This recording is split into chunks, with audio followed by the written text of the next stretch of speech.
चलो बच्चों, तो आज हम लोग इकोनॉमिक्स में पहला चैप्टर कंटिन्यू करें ना, जिसका नाम है ग्राफ्स इन इकोनॉमिक्स। देखो, इस चैप्टर में हमने बेसिक कॉन्सेप्ट पहले के वीडियोस में देखे कि भाई डायग्राम और ग्राफ किसे कहते हैं, इकोनॉमी में उसकी क्या ज़रूर है उसके बारे में समझा था। और इसके अलावा डायग्राम और ग्राफ के अलग अलग टाइप्स हमने कल देखे थे, ये समझा था ना। और आज आज चैप्टर का आखिरी एक पार्ट देखना है, जो पार्ट है कि कंप्यूटर और टेक्नोलॉजी का इकोनॉमिक्स में कहाँ यूज़ होता है। अब ग्राफ्स के बारे में आगे एक पॉइंट हो गया, अब ये अलग पॉइंट है कि जो कंप्यूटर है, जो आज के टाइम में टेक्नोलॉजी है, उसका इकोनॉमिक्स में कहाँ यूज़ होता है। आज हमें पता है कि आज हमारी लाइफ जो है वो टेक्नोलॉजी से भरी हुई है। हर जगह हर चीज़ में हम लोग टेक्नोलॉजी यूज़ करते हैं। जैसे आप लोग अभी पढ़ाई कर रहे हो, ये भी टेक्नोलॉजी के थ्रू हो रही है। सही बात है ना। हमें अगर कोई चीज़ परचेस करनी होती है तो भी आज ऑनलाइन हो जाती है, परचेस हो जाता है ना। ऐसा कितने सारे काम हैं जो आज सिर्फ टेक्नोलॉजी से होते हैं। मोबाइल, कंप्यूटर, इंटरनेट, ये चीज़ें जो है वो आज हमारे लिए एक रिवॉल्यूशन की तरह है कि इनसे न जाने क्या क्या हम लोग कर सकते हैं। लेकिन इन सब चीज़ों का इकोनॉमिक्स में क्या यूज़ है वो हमें समझना है। इकोनॉमिक्स में, असलियत में इकोनॉमिक्स में जो है वो हमारे रियल वर्ल्ड में क्या क्या हो रहा है इसके बारे में स्टडी करते हैं ना। इकोनॉमिक्स का मतलब ही यही होता है ना कि हमारे आसपास जो जो हो रहा है ना उसके बारे में रियल स्टडी करना, वही एक प्रॉपर इकोनॉमिक्स कहलाता है। तो कंप्यूटर, टेक्नोलॉजी, इंटरनेट, इन सब का इकोनॉमिक्स में क्या यूज़ होता है, तो वो हम लोग अब समझें। जैसे सबसे पहले समझे हम लोग कंप्यूटर टेक्नोलॉजी के बारे में, कि कंप्यूटर टेक्नोलॉजी समझे, कंप्यूटर टेक्नोलॉजी का इकोनॉमिक्स में क्या यूज़ है। तो बहुत यूज़ है। जैसे कि यहाँ पर उसके कुछ यूज़ दिए हुए हैं। सबसे पहले प्रेजेंटेशन। पता है, इकोनॉमिक्स में अगर कभी कोई प्रेजेंटेशन किसी को बताना हो या इकोनॉमिक्स के बारे में किसी को समझाना हो, तो ये कंप्यूटर टेक्नोलॉजी का यूज़ कर सकते हैं। आप सबको ध्यान होगा कि कंप्यूटर में एक प्रोग्राम आता है पावर पॉइंट, ध्यान होगा ना ये। और पावर पॉइंट में प्रेजेंटेशंस तैयार होते हैं कि हमें अगर कोई भी टॉपिक समझाना है ना, तो पावर पॉइंट में अलग अलग स्लाइड्स से तैयार होती है, वो उसे हम लोग प्रेजेंटेशन कहते हैं। कि जैसे अगर कोई कंपनी है, कि उस कंपनी में जो है, उस कंपनी का बजट अगर वहाँ के वर्कर्स को, वहाँ के एम्प्लॉयज़ को समझाना है, तो जो कंपनी का मैनेजर होगा वो क्या करेगा कि कंपनी का जो बजट है ना, उसके रिलेटेड जो है वो पावर पॉइंट प्रेजेंटेशन तैयार कर देगा। पावर पॉइंट प्रेजेंटेशन मतलब अलग अलग स्लाइड तैयार कर देगा कि एक स्लाइड में कंपनी के एक्सपेंसेस कितने हैं, दूसरी स्लाइड में कंपनी की इनकम क्या है, तीसरी स्लाइड में कंपनी क्या करना चाहती है, कंपनी के गोल क्या हैं। ये अलग अलग स्लाइड तैयार हो जाएगी ना, और ये सभी स्लाइड्स वो अपने एम्प्लॉयज़ को बताएगा, बरोबर ना। तो ये पावर पॉइंट प्रेजेंटेशन का यूज़ होता है ना। इकोनॉमी की कोई भी चीज़ क्यों ना हो, उसे अगर किसी को एक्सप्लेन करना हो ना, तो पावर पॉइंट प्रेजेंटेशन बहुत अच्छा है। आप लोगों को अगर ध्यान हो तो मेरे जो पुराने वीडियोस थे ना, लास्ट ईयर में जो वीडियोस बनाता था, उसमें अकाउंट स्टेट को छोड़कर बाकी के जितने भी सब्जेक्ट थे ना, वो मैं पावर पॉइंट के ऊपर ही तैयार करता था। आप लोगों को ध्यान हो अगर, तो भाई जो पुराने वीडियोस थे उसमें अगर मैं इको और ओसी समझाता था तो ऐसे फेस टू फेस नहीं, मैं पॉइंट्स लिख देता था और मेरी सिर्फ आवाज़ आती थी, बरोबर ना। पुराने में ऐसे वीडियोस बनाता था, तो वो जो मैं पॉइंट्स लिखता था ना, वो मैं इसी में ही लिखता था प्रेजेंटेशन में, मतलब पावर पॉइंट प्रेजेंटेशन में। तो कंप्यूटर में ये प्रेजेंटेशन या पावर पॉइंट प्रेजेंटेशन वो बहुत यूज़फुल है। इकोनॉमिक्स की कोई भी चीज़ किसी को एक्सप्लेन करना हो तो ये बहुत यूज़फुल आता है। इनके अलावा दूसरा आता है Excel worksheet. Excel worksheet, Excel program, ये आप लोगों ने सुना होगा ना। एक्सेल प्रोग्राम वो समझो कि भाई कंप्यूटर का मैथ्स से रिलेटेड प्रोग्राम है। मैथ्स और स्टेटिस्टिक की काउंटिंग वो एक्सेल में बहुत इजीली हो जाती है। जब कोई बहुत बड़ा डेटा हो ना, बहुत बड़ा डेटा मतलब बहुत बड़ी इंफॉर्मेशन हो ना, और उस इंफॉर्मेशन को अलग अलग टाइप में क्लासीफाई करना हो, तो उसके लिए एक्सेल बहुत यूज़फुल है। इसका एग्जाम्पल आपके स्कूल के बारे में दूँ मैं, कि आपके स्कूल में आप सब स्टूडेंट का रिजल्ट तैयार होता है। आपके एक क्लास में सपोज 60-70 स्टूडेंट्स हैं। ऐसे जो है वो सपोज 12th स्टैंडर्ड के अलग अलग डिवीजन्स हैं। भाई 4 डिवीज़न हैं, सब में 60-60 स्टूडेंट होंगे तो 240 स्टूडेंट।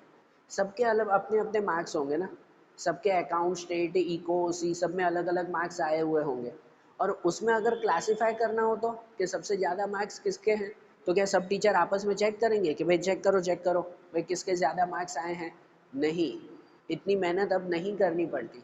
सबके मार्क्स, भाई सपोज 200 स्टूडेंट भी है ना, तो सबके मार्क्स खाली कंप्यूटर में फीड कर देने होते हैं, मतलब कंप्यूटर में रख देने होते हैं। और सिर्फ एक क्लिक करो ना, तो बता देंगे कि अकाउंट में सबसे ज़्यादा मार्क्स किसके आए हैं, वो कंप्यूटर खुद बताएगा कि अगर स्टेट में सबसे ज़्यादा मार्क्स किसके आए हैं वो खुद ब खुद कंप्यूटर बताएगा कि भाई सबसे टोटल सभी सब्जेक्ट का टोटल सबसे ज़्यादा किसका है, कौन फर्स्ट रैंक आया, किसके कितने परसेंटेज आए।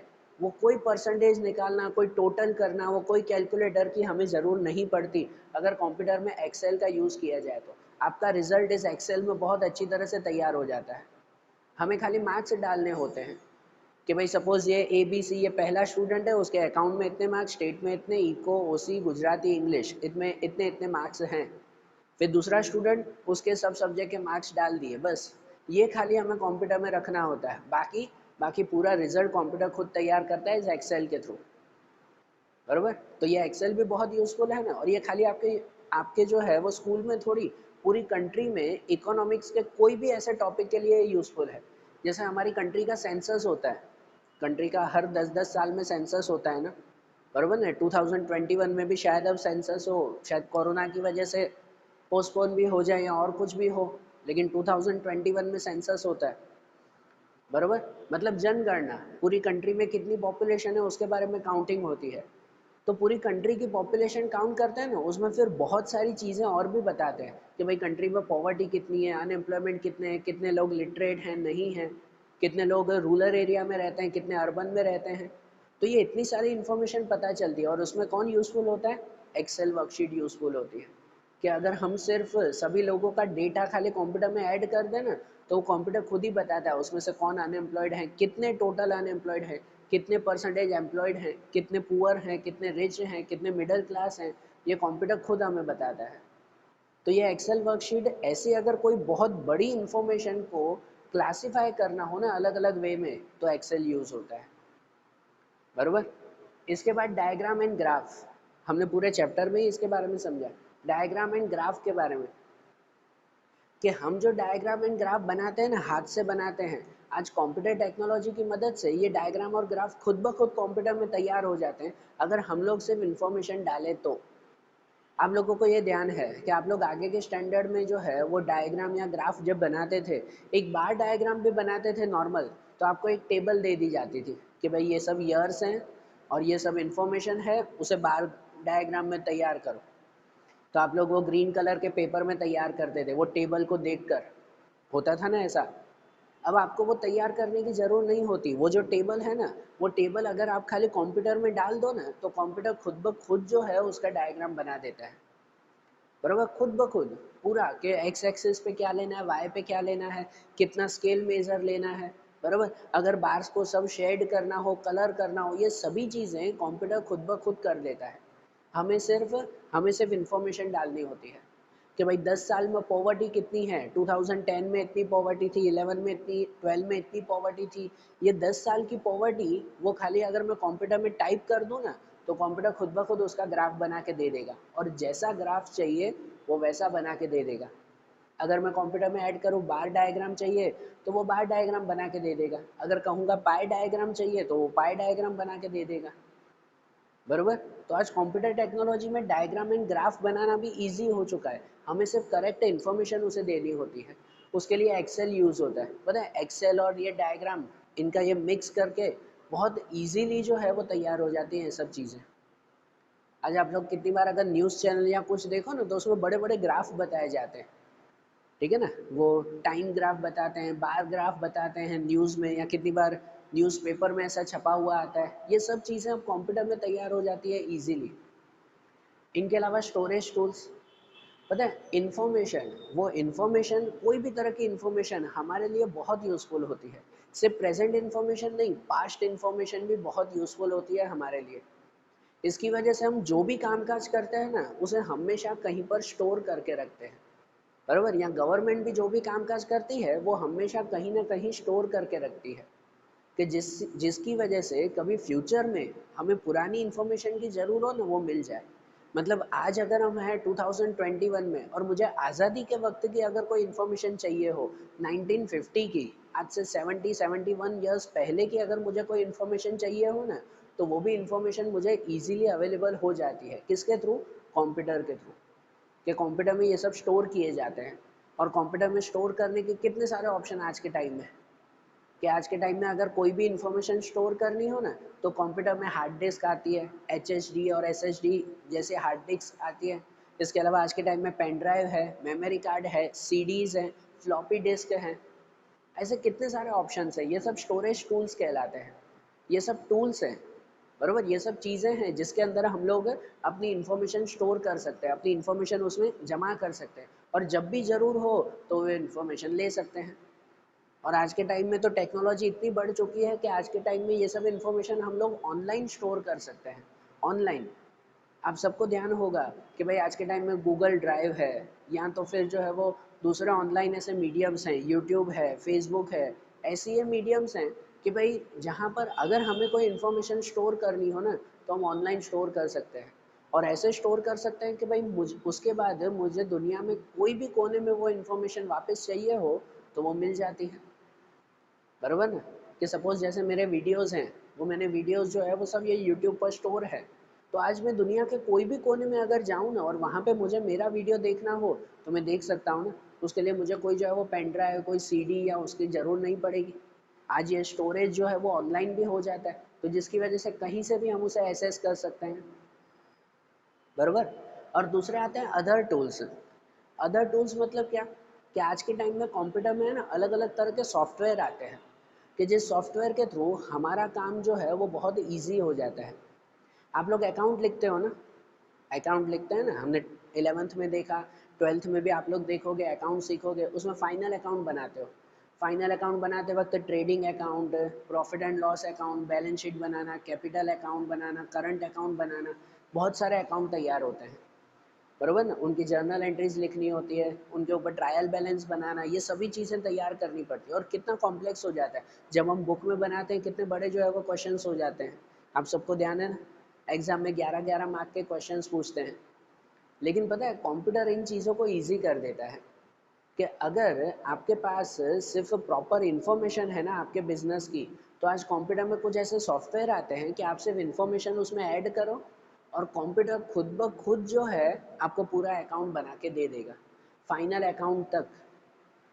मतलब अगर मेरा बिजनेस चल रहा है और उस बिजनेस में जो बिल आते हैं ना, जो बिल आते हैं कि भाई मैंने इस कस्टमर से इतना परचेज किया, इतना सेल किया, बैंक से इतना कामकाज किया, बराबर, जो भी ट्रांजेक्शन्स होते हैं बिजनेस के, वो सभी ट्रांजेक्शन्स के बिल अगर मैं कंप्यूटर में ऐड कर दूँ ना कि भाई इस पर्सन से मैंने आज इतने रुपए की खरीदी की, इसको मैंने आज इतना बेचा है, बैंक से आज मैंने इतने निकाले हैं, या भाई इतना मैंने इंटरेस्ट दिया है इसको, ये सभी चीज़ें, छोटी छोटी चीज़ें अगर मैं खाली कंप्यूटर में ऐड करता जाऊँ ना, तो आज अदर टूल्स मतलब ऐसे सॉफ्टवेयर आते हैं जो खुद ब खुद मुझे मेरा अकाउंट बना के दे देता है। मुझे खाली इन्फॉर्मेशन ऐड करनी है, वो जर्नल एंट्री खुद कर लेता है, ट्रायल बैलेंस खुद बन जाता है, लेजर पोस्टिंग खुद हो जाती है, फाइनल अकाउंट्स में trading account, profit and loss, balance sheet, ये सब चीज़ें खुद ही तैयार हो जाती हैं।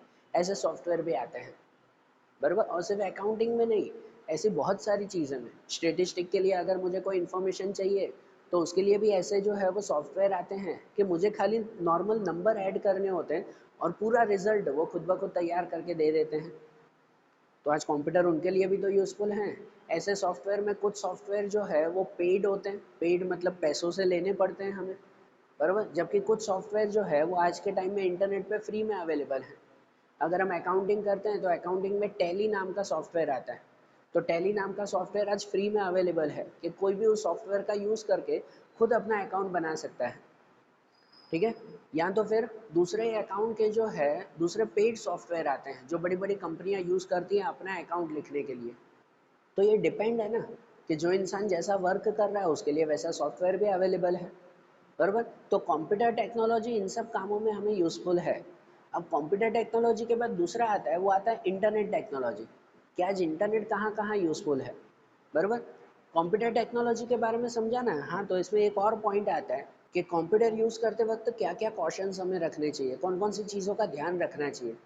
तो एक चीज़ ध्यान रखो, कंप्यूटर है ना वो एक टूल है, टूल मतलब एक मशीन है जो हमें हेल्प करती है अलग अलग स्टडी के लिए, ठीक है ना। वो खुद स्टडी नहीं है कंप्यूटर, एक खाली मशीन है जो हमें हेल्प करती है, कि हेल्पर की तरह काम करता है कंप्यूटर। और कंप्यूटर खुद काम नहीं करता, हम जैसे उसे करवाएं ना वो वैसा काम करता है। कंप्यूटर कभी भी खुद नहीं करेगा, हम जैसे उसमें कमांड डालेंगे, जैसे हम लोग उसमें प्रोग्राम डालेंगे वो वैसा वर्क करेगा ना।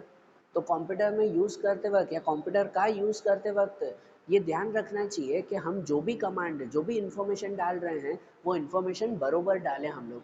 क्योंकि अगर गलती हमारी हुई ना, तो वो कंप्यूटर भी जो है वो उसमें साथ में गलती करेगा, कंप्यूटर उस गलती को नहीं सुधारेगा, बरोबर ना? कि अगर सपोज मुझे अकाउंट लिखना है और अकाउंट में कहीं मैंने सेल किया है 2 लाख का, और जो है वो उसकी जगह पर मैंने गलती से वहाँ पर 20,000 लिख दिया, कंप्यूटर में एक ज़ीरो कम लिख दिया, तो पता है जो वो कंप्यूटर पूरा फाइनल अकाउंट तक बना के देगा ना, तो उसमें 2 लाख की जगह 20,000 के अकॉर्डिंग ही मुझे बना के देगा। कंप्यूटर को नहीं पता है कि भाई मैंने क्या गलती की है। कंप्यूटर में तो जो हम इंफॉर्मेशन डालेंगे वो खुद ब खुद वैसा ही काम करेगा ना। इसलिए कंप्यूटर का यूज़ करते वक्त ये चीज़ें खास ध्यान देते हैं। और वैसे ही इंटरनेट टेक्नोलॉजी जो आती है ना, कि कंप्यूटर के साथ जब इंटरनेट मिक्स हो जाता है ना, तो समझो एक बहुत बड़ा रिवॉल्यूशन आ जाता है। आज के टाइम में इंटरनेट इतना यूज़फुल और इतना ज़रूरी हो चुका है हर एक के लिए, कि आज लोग सच में ऐसा कहते हैं ना कि लोग जो है वो खाने के बिना रह जाते हैं, इंटरनेट के बिना नहीं रह पाते। ऐसी हालत हो गई है, बरोबर ना? हर एक चीज़ आज इंटरनेट के ऊपर अवेलेबल है और बहुत ही यूज़फुल है, बस हमें उसका यूज़ करना आना चाहिए। तो इंटरनेट का प्रॉपर कहाँ कहाँ यूज़ होता है, कैसे कैसे यूज़फुल है, तो उनके कुछ पॉइंट्स दिए हुए हैं। जैसे सबसे पहले ट्यूटोरियल्स, मतलब अगर हमें कोई चीज़ सीखनी हो, तो आज इंटरनेट पर जो है वो बहुत सारे ट्यूटोरियल्स, मतलब कि छोटे छोटे वीडियोस, छोटी छोटी इन्फॉर्मेशन दी गई है कि अगर हमें कोई नई चीज़ सीखनी हो तो उसमें से सीख सकते हैं। कि अगर आप लोगों को डांस सीखना है तो आपको आज कोई जो है वो बाहर क्लास में जाने की या किसी से सीखने की ज़रूर नहीं है। आज कंप्यूटर के ऊपर जो है वो ट्यूटोरियल्स अवेलेबल है, और उसके लिए आप सबको पता है ये यूट्यूब बहुत बड़ा मीडियम है, बरोबर ना? आपको डांस सीखना है तो बाहर जाने की ज़रूर नहीं है, यूट्यूब पर छोटे छोटे वीडियोस देखकर आप खुद घर पे प्रैक्टिस कर सकते हो, बरोबर ना? अगर आपको पेंटिंग सीखनी है कि भाई कैसे पेंटिंग करें, तो उसके लिए लोगों ने जो है वो यूट्यूब के ऊपर या दूसरी वेबसाइट्स के ऊपर जो है वो अपनी इन्फॉर्मेशन डाली हुई है कि भाई किस तरह से पेंटिंग करो, किस तरह से आप एक्सपर्ट बन सकते हो, और ये सब फ्री में अवेलेबल है, बरोबर ना? तो इसकी वजह से जो है आप घर बैठे भी ये सब चीज़ें सीख सकते हो। तो कोई भी चीज़ सीखनी हो ना, तो उसके लिए ट्यूटोरियल्स वो इंटरनेट पे अवेलेबल है। इनके अलावा एक्टिव लर्निंग्स, कि आज वर्ल्ड के ऑलमोस्ट कोर्सेज जो है वो इंटरनेट के ऊपर अवेलेबल है। आपको कोई भी तरह की लर्निंग करनी हो, और शायद आपको अगर बाहर न जाना हो या और कोई प्रॉब्लम है और आप घर बैठे लर्निंग करना चाहते हो, अपने टाइम के हिसाब से लर्निंग करना चाहते हो, तो आज इंटरनेट आपके लिए यूज़फुल है। कोई भी तरह की स्टडी, जैसे ये अभी आप लोग स्टडी कर रहे हो, मैं समझा रहा हूँ, तो यूट्यूब ऐसा मीडियम है कि चलो मैं आपको लेक्चर दे रहा हूँ, मैं अपने हिसाब से लेक्चर दूंगा आपको, ठीक है ना? अपने हिसाब से अपने टाइम पे मैं वीडियोस अपलोड करूंगा, और आप लोगों को जो टाइम सूटेबल हो आप उसके हिसाब से वीडियोस देख सकते हो। सही बात है ना? आज सिर्फ कहते हैं कि भाई इंटरनेट पे जो भी कोर्स, जो भी चीज़ की स्टडी करनी हो ना, तो उसके जो भी एक्सपर्ट लोग हैं, उन्होंने जो है वो अपनी लर्निंग वो इंटरनेट पर रखी हुई है। कुछ जो है वो फ्री लर्निंग है, तो कुछ पेड है। कितने सारे कोर्सेज हैं वो आपको इंटरनेट पर मिल जाते हैं, लेकिन पेड में मिलते हैं, मतलब पैसों से मिलते हैं। आप जैसे बाहर जाकर कॉलेज में, ट्यूशन्स में या और कहीं पर फीस भरते हो, उसकी जगह पर अगर आप इंटरनेट पे फीस भरो जो बाहर से कम ही होती है, अगर आप इंटरनेट पे फीस भरो तो आप घर बैठे सब चीज़ें सीख सकते हो, कोई भी ना। अभी तो आप 12th में हो, 12th के बाद अगर आप लोगों को कोई स्टडी करनी है, कि भले आपको बीबीए एमबीए करना है, अगर आपको कंप्यूटर सॉफ्टवेयर सीखना है या दूसरे कोई भी तरह की स्टडी जो आप नाम बोलो, तो वो स्टडी आज कंप्यूटर पे, इंटरनेट पे अवेलेबल है, बराबर ना? कुछ फ्री में अवेलेबल है तो कुछ के पैसे देने पड़ते हैं, लेकिन हर एक एक्सपर्ट ने अपनी लर्निंग्स वो इंटरनेट पे रखी हुई है, जो आप घर बैठे वो सब चीज़ें सीख सकते हो। तो एक्टिव लर्निंग के लिए इंटरनेट यूज़फुल है। इसके अलावा रीडिंग मटेरियल्स, कि आज आपको कोई भी तरह का रीडिंग मटेरियल चाहिए तो वो भी इंटरनेट के ऊपर अवेलेबल है। आप सबको ध्यान है कि आपकी टेक्स्ट बुक इंटरनेट के ऊपर अवेलेबल है, आपको कभी बाहर से बुक्स ना मिलती है तो आप ऑनलाइन डाउनलोड कर सकते हो। और सिर्फ आपकी टेक्स्ट बुक क्यों, कोई भी तरह की बुक चाहिए हो तो वो बुक आपको इंटरनेट पर मिल जाती है, बरोबर ना? कितनी बार अगर आपको जो है वो होता है ना कि भाई कभी बुक्स पढ़नी है, ऐसे ही कोई जो है वो नॉलेजेबल जनरल नॉलेज की बुक, कोई स्टोरी पढ़नी है, कोई मोटिवेशनल बुक पढ़नी है, और वो बुक बाहर अगर नहीं अवेलेबल है तो वो इंटरनेट के ऊपर अवेलेबल है। आप घर बैठे जो है वो मोबाइल पे या कंप्यूटर पे वो बुक्स पढ़ सकते हो। हाँ, कुछ उसमें से बुक्स फ्री होती है तो कुछ के जो है वो पैसे देने पड़ते हैं ऑनलाइन, बरोबर। लेकिन कोई भी तरह का रीडिंग मटेरियल चाहिए ना, एनी रीडिंग मटेरियल, इवन आपके न्यूज़पेपर्स भी अब जो है वो ऑनलाइन आते हैं कि आपको घर बैठे बैठे अगर न्यूज़पेपर भी रीड करना है तो वो भी आप कर सकते हो। सही बात है ना। तो हर तरह के रीडिंग मटेरियल अवेलेबल है इंटरनेट पे। दूसरा इन्फॉर्मेशन, रीडिंग मटेरियल के अलावा इन्फॉर्मेशन, आज इंटरनेट वो इन्फॉर्मेशन का भंडार है। आज कोई ऐसी इन्फॉर्मेशन, आई थिंक कोई ऐसी इन्फॉर्मेशन बाकी नहीं है जो इंटरनेट पे ना मिलते हो। आप सबको पता है कि सबसे बड़ा सर्च इंजन जो गूगल सर्च इंजन कहते हैं, आप गूगल पे खाली अपना क्वेश्चन टाइप करो या तो बोलो सिर्फ, बरोबर ना। आज तो वॉइस फैसिलिटी भी अवेलेबल है कि आप सिर्फ अगर बोलो या क्वेश्चन टाइप करो आपको वो इन्फॉर्मेशन मिल जाती है, बरोबर ना। उसके रिलेटेड इन्फॉर्मेशन मिल जाएगी, एग्जैक्ट नहीं तो उसके रिलेटेड तो आपको ज़रूर मिल जाएगी। तो एनी इन्फॉर्मेशन आपके माइंड में जो क्वेश्चन आता हो कि भाई मुझे जो है वो इसके बारे में जानना है, आप सिर्फ गूगल पे टाइप करो, गूगल आपको उसके बारे में बता देगा। सही बात है ना। तो कोई भी तरह की इन्फॉर्मेशन के लिए भी इंटरनेट यूज़फुल है। या तो मिसलेनियस वर्क, मिसलेनियस वर्क मतलब कि भाई क्या कह सकते हैं कि भाई मिक्स वर्क, कोई भी तरह का दूसरा वर्क करना हो। जैसे आपको जो है वो किसी को क्या कहते हैं कि भाई कोई फाइल भेजनी हो, किसी के साथ बातचीत करनी हो, सबको पता है कि व्हाट्सअप, फेसबुक, इंस्टाग्राम आज इनके लिए यूज़ होता है। किसी के साथ अगर बातचीत करनी है तो वो इंटरनेट यूज़फुल है। और सिर्फ इसके लिए ही नहीं, प्रॉपर वर्क के लिए, बिजनेस के लिए, कि आज बिजनेस इंटरनेट पर अवेलेबल है। कि आपको अगर कोई चीज़ अपने अपने बिजनेस की घर बैठे बैठे कुछ सेलिंग करनी हो तो अमेजोन, फ्लिपकार्ट जैसी चीज़ें हैं ना, है ना, उसके ऊपर आप सेल कर सकते हो ना। यहाँ तक कि अगर आपको कोई इन्फॉर्मेशन लेनी हो, जो इन्फॉर्मेशन में मैंने बताया कि आज से सालों पुरानी इन्फॉर्मेशन भी लेनी हो ना, कि आज से 5,000 साल पहले क्या हुआ था, वो इन्फॉर्मेशन भी आपको चाहिए तो वो इंटरनेट आपको दे देता है, बराबर। कोई चीज़ आपको स्टोर करनी है तो वो स्टोर आप इंटरनेट पे कर सकते हो, जो मैंने पहले भी बताया स्टोरेज टूल्स में। तो आज इंटरनेट आपको एक ही जगह बैठे बैठे, घर बैठे बैठे जो है वो ऑलमोस्ट सभी फैसिलिटीज़ दे सकता है, बराबर। जो भी इंफॉर्मेशन, जो भी इंटेलेक्चुअल इंफॉर्मेशन है ना, इंटेलेक्चुअल इंफॉर्मेशन, वो सभी इंफॉर्मेशन आपको इंटरनेट घर बैठे बैठे दे सकता है। फिजिकल इंफॉर्मेशन या फिजिकल जो है वो चीज़ें नहीं। जैसे अगर आपको एक्सरसाइज करनी है तो वो आप इंटरनेट पे नहीं कर सकते, वो चीज़ें हमें खुद करनी होती है, बरोबर ना। बाकी कोई भी चीज़, कोई भी चीज़ या कोई भी इंफॉर्मेशन हो तो वो इंटरनेट के ऊपर अवेलेबल है। या तो डेटा, डेटा में भी वही आया, डेटा मतलब एनी काइंड ऑफ इंफॉर्मेशन, जो भी, जो मैंने बताया आपको आज से 5,000 साल पहले की इंफॉर्मेशन चाहिए तो वो भी इंटरनेट पे आपको मिल जाएगी। कोई कंपनी की अगर इंफॉर्मेशन चाहिए कि रिलायंस कंपनी का लास्ट ईयर का प्रॉफिट कितना था मुझे जानना है, तो आप इंटरनेट पर सर्च कर सकते हो, बराबर ना। हमारी कंट्री का सेंसस कितना था पिछले 10 सालों में वो मुझे जानना है, तो वो आप इंटरनेट पर सर्च कर सकते हो, बराबर ना। हमारी गवर्नमेंट कौन कौन सी है, कौन से डिपार्टमेंट में कौन लोग काम करते हैं, हमारे प्रेसिडेंट कौन, प्राइम मिनिस्टर कौन, उसके अंदर जो है वो कैबिनेट मिनिस्टर्स में कौन कौन आते हैं, तो ये सब अगर आपको जानना है तो वो आपको इन्फॉर्मेशन मिल जाती है ना। और सिर्फ प्रेजेंट नहीं, पुरानी भी। और सिर्फ एक कंट्री की नहीं, पूरे वर्ल्ड की, कि भाई 1950 में अमेरिका का प्रेसिडेंट कौन था, वो अगर आपको जानना है तो आप इंटरनेट पे सर्च कर सकते हो। तो हर तरह का डेटा, वो डेटा इन्फॉर्मेशन वो इंटरनेट के ऊपर अवेलेबल है, जो आपके लिए यूज़फुल है। लेकिन पता है, इंटरनेट का यूज़ करते वक्त भी कुछ कॉशंस, कुछ ध्यान रखना ज़रूरी है। जैसे इंटरनेट आपको भरपूर इन्फॉर्मेशन देता है, बहुत सारी इन्फॉर्मेशन देता है, लेकिन उनमें से कौन सी इन्फॉर्मेशन सही है और कौन सी गलत है ना, उसकी नॉलेज, उसका थोड़ा लॉजिक या उसका ध्यान वो आपको ज़रूर होना चाहिए।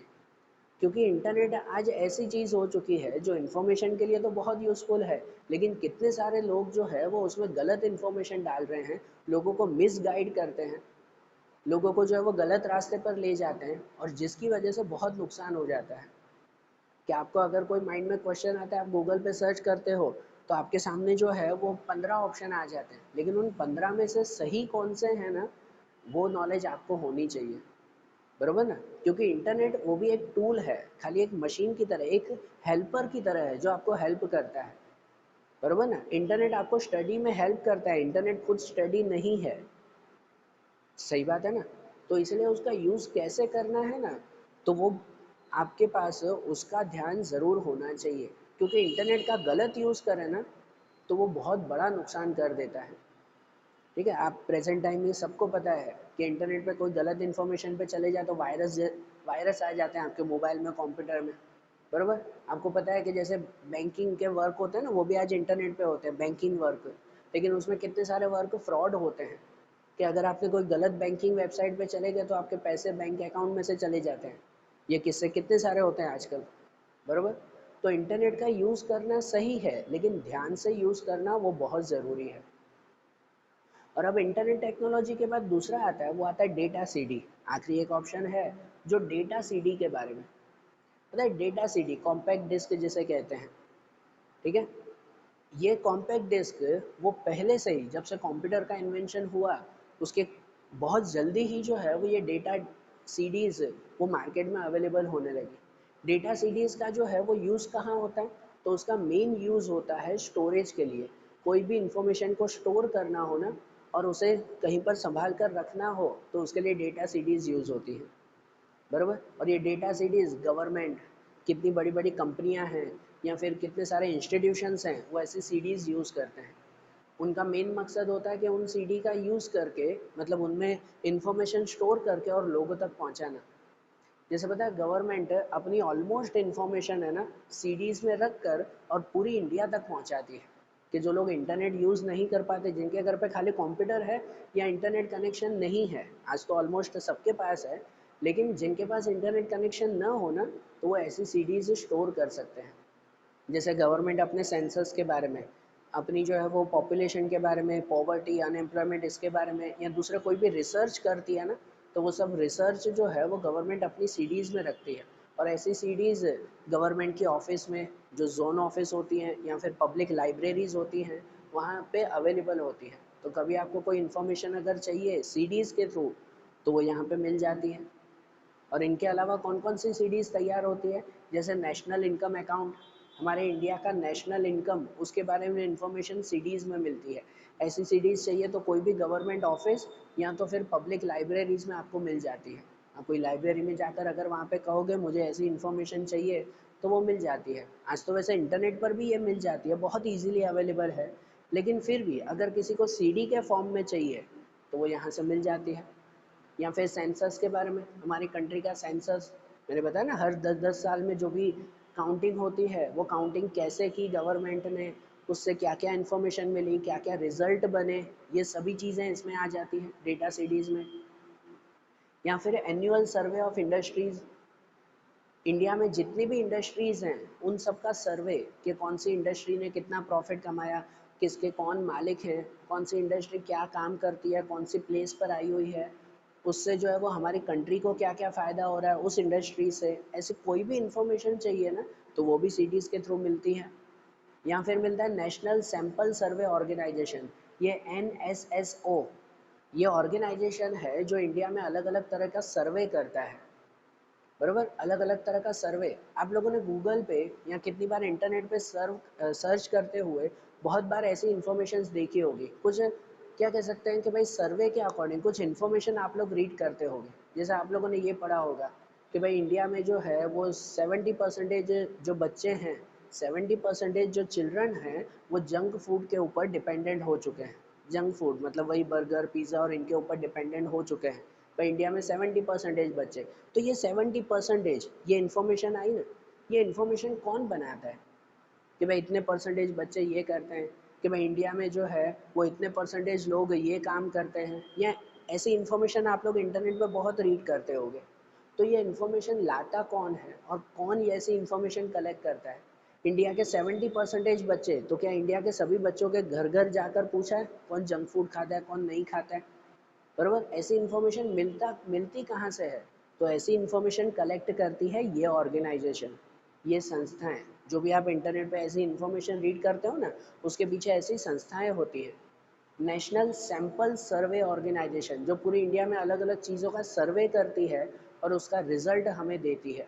इंटरनेट पर भी वो रिजल्ट अवेलेबल है और सीडी के थ्रू भी आपको वो रिजल्ट मिल जाते हैं, बराबर। तो ऐसा कोई भी तरह का सर्वे अगर इंडिया में होता हो, तो वो भी इस सीडी के थ्रू अवेलेबल है।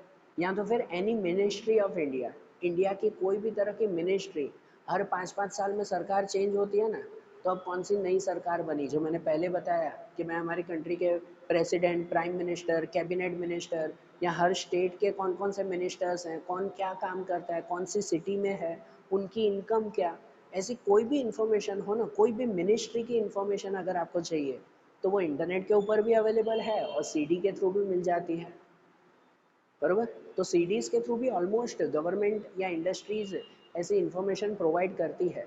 लेकिन पता है सीडी यूज़ करते वक्त क्या क्या ध्यान रखना चाहिए, तो उसमें सिर्फ एक ही ध्यान है कि सीडी सिर्फ और सिर्फ ऑलमोस्ट कंप्यूटर में ही चलती है। ये एक बहुत बड़ा प्रॉब्लम है सीडी का कि वो कंप्यूटर में ही चलती है। पहले वो पता है वो क्या कहते हैं सीडी प्लेयर्स आते थे, सीडी प्लेयर पहले आते थे, उसमें वो सीडीज़ चलती थी।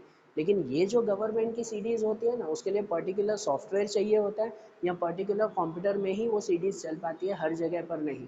इसकी वजह से सीडीज़ का यूज़ होता है लेकिन बहुत ज़्यादा यूज़ नहीं होता। गवर्नमेंट या इकोनॉमिक्स के रिलेटेड जो भी लोग होते हैं ना, वो ऐसी सीडीज़ का यूज़ करते हैं। बाकी आज के टाइम में जब से मोबाइल, कंप्यूटर या इंटरनेट आ चुका है तो सीडी का यूज़ बहुत कम हो चुका है, बराबर। समझ आई ना बात। तो आज जैसे हमने ये टॉपिक देखे ना कि टेक्नोलॉजी का इकोनॉमिक्स में कहाँ कहाँ कैसे कैसे यूज़ होता है, और यहाँ पर हमने हमारा चैप्टर कंप्लीट किया। अब इसके रिलेटेड एक क्विज़ भी दी गई है डिस्क्रिप्शन में, वो भी आप लोग कंप्लीट कर लेना। तो अब जो इकोनॉमिक्स के दूसरे चैप्टर्स हैं, नेक्स्ट जो भी चैप्टर्स आएंगे वो अब हम लोग नेक्स्ट वीडियोज़ में देखेंगे।